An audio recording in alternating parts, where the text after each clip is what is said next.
Welcome to the Emergent Human, where we explore optimizing health, embodied spirituality, and post-conventional living. I'm Michael Osterlink, a somatic educator, executive coach, and transpersonal guide, and I'm your host. Quick shout out to my friend Erwan LaCour, founder of MoveNat. He has a new breathwork retreat, June of this year, 2021, and in November of 2021 in Yalapa, Mexico. I'll include a link in the show notes for anyone who's interested in working in breathwork with Erwan. Today's show is brought to you by Casper Scafidi, an amazing body worker in the Northern Virginia area who has integrated different somatic approaches to his work, including rolfing. To learn more about his work, you can visit his website at casperscafidi.com. Today's guest is Mansal Denton, also called Little Beaver. He's a founder of Sacred Hunting, host of the Mansal Denton Podcast, and subject of an upcoming documentary, Below the Drop, exploring our relationship to life and death through hunting. Feeling insecure in early life, he chased a woman to Europe, which led him to prison. Struggling with shame and confusion of what it means to be a man, he found his calling with the sacred art of hunting. He now desires to share this practice with more men. His indigenous name comes from Crow Sun Dance Chief. His spiritual lineage is derived from 6 years of mentorship from a Muskogee Creek medicine man named Will Starhart. How you doing? I'm great. Thank you for having me and giving me a platform to share. Yeah, it's great to see you. And as we were talking offline, I love the pictures behind you. If you can move slightly to your left so people can see that picture too. Very cool. Maybe that will come in part of our conversation a little bit later, but let's talk about your background. What led you to the path that you're on now? I think like many people who are in a healing space or in a transformative workspace, I imagine pain is what led them down the path that they're on. And for me specifically, there was just a lot of pain around my definition of masculinity and manhood, feeling like a lot of the mainstream perceptions of it didn't feel aligned, but also feeling like some things that were innate and true to me were kind of vilified and made wrong. And so just a lot of confusion, and in that confusion, creating an immature form of what masculinity was. And as you mentioned in the bio, that manifested in a lot of shame around relating with women and around my race, as far as being half white but also half not in a predominantly Anglo environment that I grew up in. And it just created a kind of a perfect storm for me to make bad decisions and ultimately put me in a place where I was in prison. The long and short of that story is I was so desperate for the affection and love from a woman who lived in Europe that I was stealing documents in order to be with her. And, every boy in traditional culture has a rite of passage, and I found my rite of passage through prison. And it's not actually too uncommon because many Aboriginal Australians, for example, kind of look at prison as a modern rite of passage, as their culture has been so destroyed and demoralized. And so that was such a wake-up call that it definitely put me on a path to navigating, finding for myself what masculinity means, and now facilitating and holding space for other men to have that rite of passage, have the transformation that comes with that, and hopefully become, better fathers, better lovers, etc. Was your prison time in Europe? It was in the States? It was in the United States. Yeah, I was in the Texas State Penitentiary for 6 months on an 8-year sentence. Okay. Now you're in Texas now. Are you born and raised a Texan? I was not born here, but I moved here when I was very young and was essentially raised here. So I feel not only from here, but to your point about, these paintings, Quanah Parker's also from Texas. And so I have a very close kinship, and especially in my line of work, a close kinship to the land itself. The land birthed me; it birthed the consciousness that I'm working with in this, phase of my being. Did your openings begin in prison, or did it happen after you left prison and met certain people? Yeah, the openings happened before I went to prison, honestly. Okay. I was arrested. It was very public. It was a huge wake-up call in so many ways as a felony.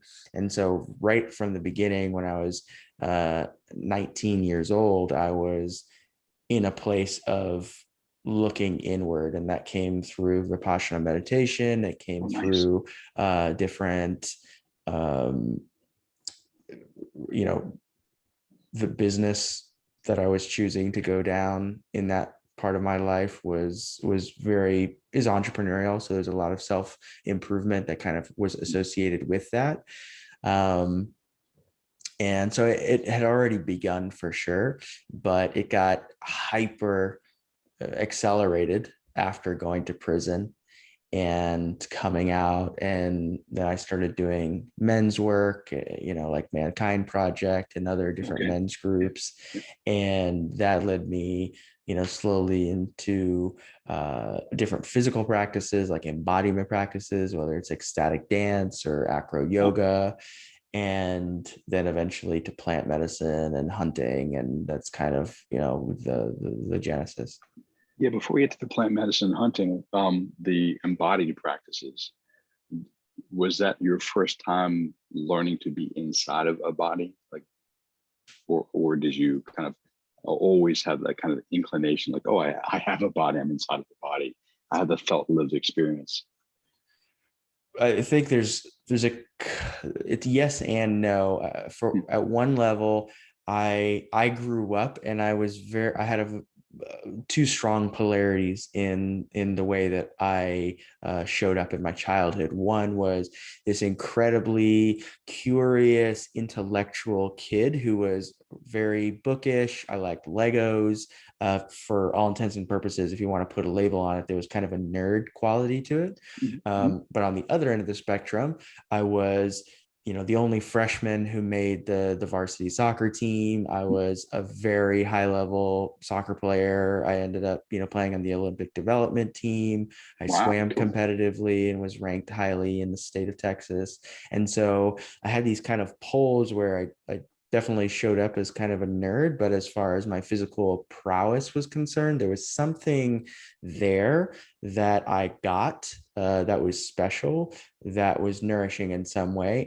But I don't think that it was fully embodied necessarily. Mm-hmm. It took my arrest and early 20s to really come into a level of embodiment. And the first practice that allowed me to do that was dance. And it was not any kind of structure around dance. There was just there was a noticing for me that I could dance very easily when I drank alcohol.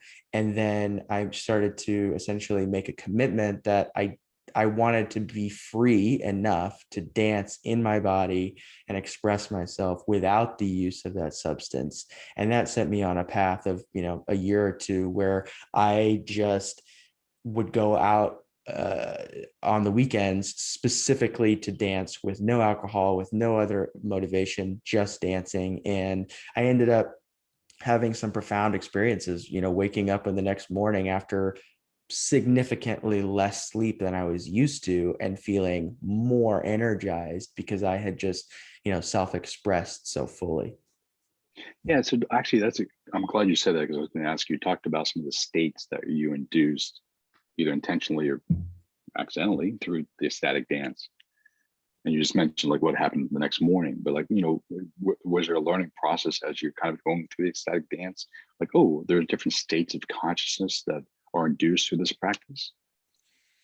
Yes, there were different stages. I don't know that I had the sophistication to really acknowledge all of the different steps as I went through them, but there were definitely small things that showed up that gave me some clarity. For example, at the time, I had glasses. Right now, I have LASIK, so I can see fine now. But at the time, I had glasses, and I would notice that if I took my glasses off, I was so blind I couldn't see any of my external world.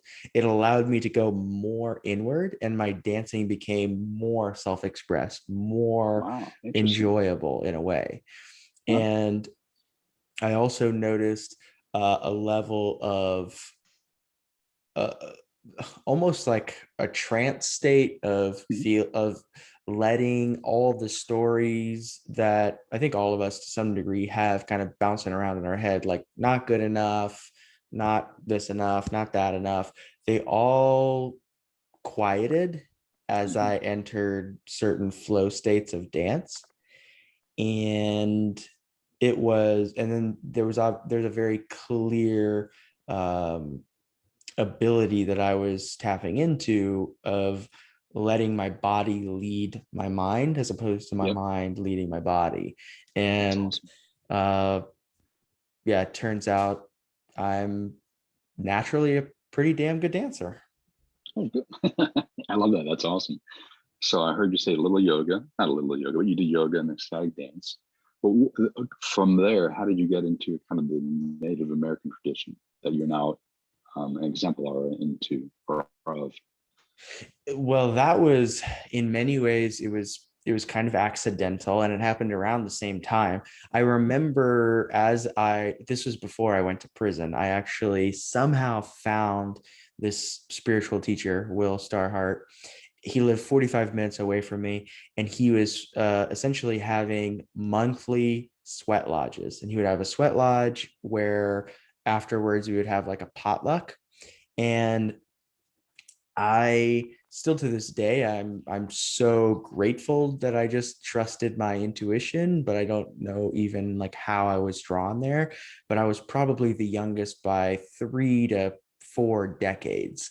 It Wow. was, I mean, he's 81, and Okay. his, like this community is like much older than me. I was just had turned 20.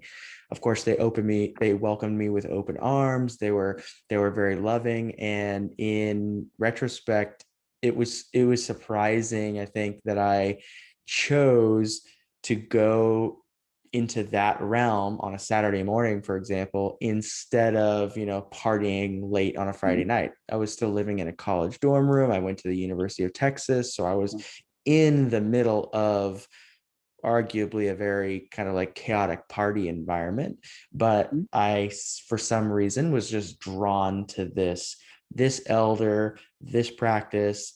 And I think it's because, a big part of my being, I, I believe that everybody has a desire to kind of connect in that way. So one is Mhm. connecting with elders, which is a very traditional and ancient thing that we've done, right? Having elders teaching us and guiding us. And then two, a practice of a sweat lodge it is a very embodied practice in and of itself. You're going into this process. You're heating up, you're in prayer, you're dancing, clapping, well, more clapping than dancing, and you're kind of getting into a trance state in the dark. And so that appealed to me. A lot of the Native American, like uh, just the philosophy and the things that he would share, because he's just a wise man. So he's just sharing things that are little nuggets here and there, and all of that resonated. And what if I have to pat myself on the back a little bit, what was special about me at that age is that I said yes to that. I Mhm. think everybody Mhm. would have felt like this feels right in some way, but they might have chose something else. But I said Yeah. yes to that That's kind of odd thing for a 20-year-old to do. yeah.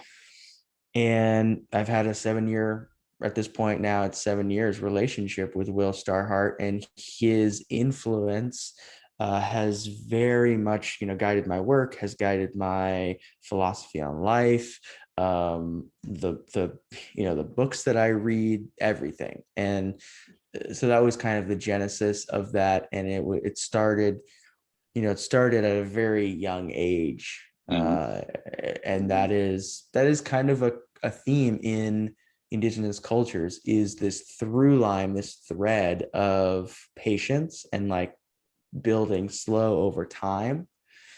And that's kind of what mentorship does, as opposed to, like, let me do a week-long workshop and then now I've got a certification and so I'm Uh-huh. Yeah. there. It's anti-American, the Yes. slow, longer process of discipline and practice and stuff. Yeah, as opposed to let's get it all yesterday. Um, Let me ask you this: so, a sweat lodge, metaphorically, it would seem, and I've done them, almost like being in a womb. And using that as a metaphor, what would you say, like some of the things that were birthed inside of you doing that kind of work? Mm. One is definitely a love for an appreciation of nature. The metaphor of the womb is, it's not just how it feels, it's literally how they talk about it. It is how they describe the sweat lodge. And you're going back into the womb of the mother, the earth mother. Earth Mother. And more importantly, with the lodges that I was going to, you're going there to heal, and you're going there to release things back into the earth. And so there was just this way that Will talked about this process that started to personify the earth. It started to Mm. give it life. It started to give it a feeling and an ethos and a morality almost, Mhm, a mhm. loving motherly kind of morality. And it took many years before I felt comfortable, pursuing that any further. But it was very clear that those seeds were planted by Will and by that whole, sweat lodge. Let me ask you this. So, one of the things I'm learning from my teacher, I have a teacher that has Native American lineage, is there's a difference between consuming nature. So, you can go out and you can do like the biophilia, forest bathing, consuming nature, which has a healing effect. So there are a lot of positive mental, emotional, and immunological and stress management effects of being out in nature as a consumer of it. But she's teaching me not to consume it, but to relate to it as an I thou, not an I it. And one of the things I'm hearing, one of the things I'm hearing you say is like affirming that. It's like you developed a relationship, an I thou, not an I it relationship with Mother Nature. So it wasn't just metaphorical; it was actually a relationship. But you said it unfolded over time. So how did it unfold over time, and how do you relate now as differently than you might have related at the very beginning through the process that you're discussing right now? You're unfolding. Yeah. Well, when I say it unfolded over time, partially I had those seeds laid, but at the same time, I had, at the time in my life, never been camping before. I had never done, anything that was really very outdoorsy. And I came to later find out my father was an avid fisherman and hunter, but Oh, cool. he never shared that with me. In fact, I didn't even know it until my late 20s, because he had so much trauma wrapped up in his relationship with it and his father, Yeah. and how those dynamics played out. So I kind of grew up in cities. Both my parents have PhDs. They're very bookish. They're very intellectual, cerebral in some ways.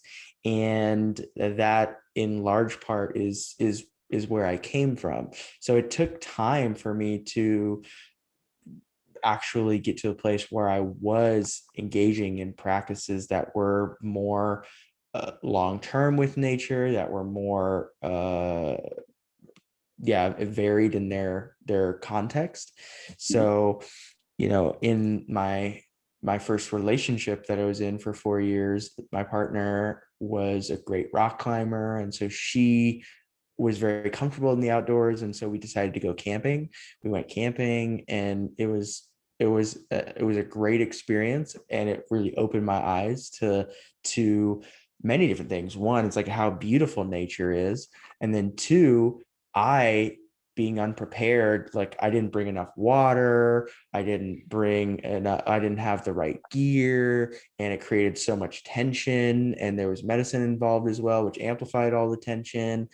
And so that was a really pivotal moment because it showed me both the beauty of a deeper relationship with nature, but also the responsibility that I needed to take, the masculine side of my relationship with nature, which is to be able to take care of myself and be mindful of my own needs and plan and organize and have the knowledge. And so that was another big step in that development. And then as I started to explore other practices they had a uniquely masculine flavor to them. Like I said, I came out of prison, I was struggling with masculinity. So I'm looking for these practices. And there was kind of a triumvirate of practices. One of them was acro yoga. Acro yoga, kind of, you're in a position where you're partnered with generally a female. You're physically intimate but not romantic, so there's like firm boundaries, but you're going against the edges of them. You're in control of certain situations, of their safety. They have to surrender and trust you. So that was a very powerful embodiment practice. Jiu-jitsu was another one. Oh, cool. And then hunting was one that came up that I wanted to explore. And because of the connection with nature, I pursued that pretty rigorously. And that was kind of the final piece to having the relationship that I do now, because hunting, unlike camping, unlike hiking, unlike any other practice where you are you're going into nature. When you're hunting, you are a part of nature, and you have to be the animal that we are, as well as the higher self that we are in that process. And there's something that's just so much more embedded in nature that is quite different than, feeling like I love this external thing, this external inert rock, but rather it's a living being and I'm a microorganism on that living being. So before we get into talking more about the hunting piece, you kind of laid out a path: Hatha yoga, the ecstatic dance, and then you said the sacred medicine, and you talked about hunting. I don't know if that was the actual timeline of things, but talk a little bit about how the sacred medicine has played a role in your kind of explorations and your work presently. Mm-hmm.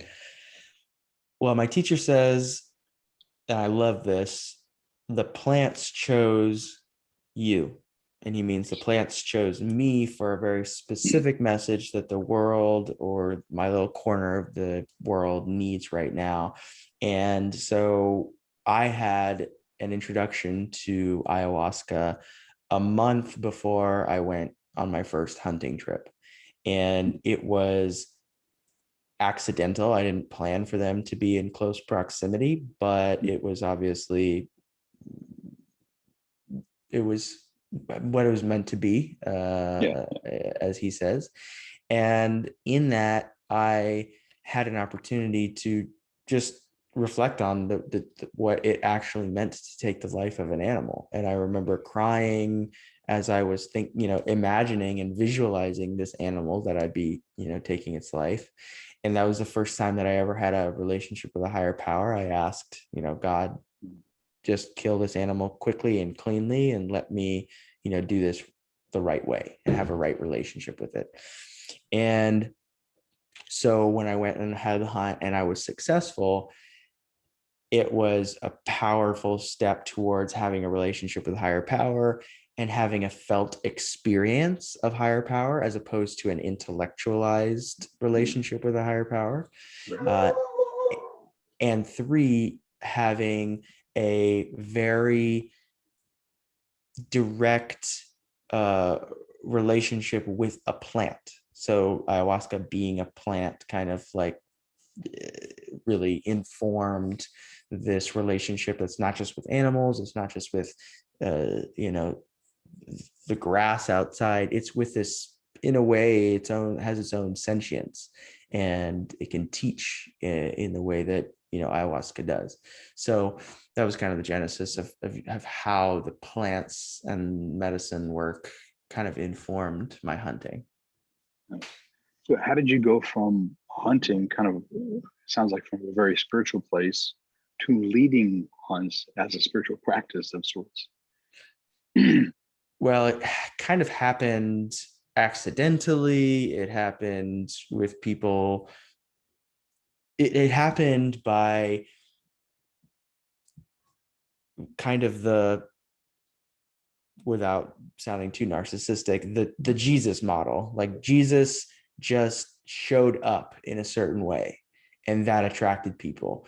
And that's kind of what happened with me. I came back from a hunting experience, and I would just share with them all of this vulnerable, spiritual, kind of woo-woo, kind of absurd to their predispositions relationship with hunting. And consistently, what I was receiving back from them was, wow, I have never heard about hunting in that context before. I would like to join you sometime. And so I put together a couple of hunts for friends, and I did that just as I never thought of it as being anything more than like something fun to do with my friends. It wasn't until last year, where my partner and I, 4 years separated, where the universe kind of lined up some things, and it became very clear to me that this is my path, and this is what is meant to be birthed through me right now, is healing and facilitating and bringing men through the rite of passage that I wish that I had when I was younger. And so it was really a process of accidentally kind of stumbling into it by the way that I was showing up, and listening to that intuition of what seemed to be uniquely mine to do. Nice. No accidents in the conscious universe. I love that. So walk us through what it's like then. Like, if someone's listening to this going, wow, that sounds really amazing. What is it? What do I do? What's the process of working with you? What's that look like? Yeah, so many beginners don't really have a lot of context, and I believe oftentimes it can feel pretty daunting as far as trying to learn about licensing and guns and all these things. And so generally, people who come to me, they sign up using an application that we get on a call together, and we just chat a little bit about their desire to hunt and things like that. And then I walk them through essentially all of those things that a beginner might feel uncomfortable with. And it's impossible for them to not show up and still feel a little bit on their edge. And that's a good thing. It's a good thing to be on their edge, to be kind of unsure about what they're going to learn, how they're going to learn, and all that kind of stuff. But I equip them, I have a full 11 module course that attendees get that kind of walks them through a bunch of guided meditations and journaling prompts, and really helps them to reflect on what it is that they're seeking to achieve. And then once they come on the experience itself, many of them never have shot a gun in their life. So they are going through the process of first learning how to take responsibility for this incredibly powerful tool, the rifle.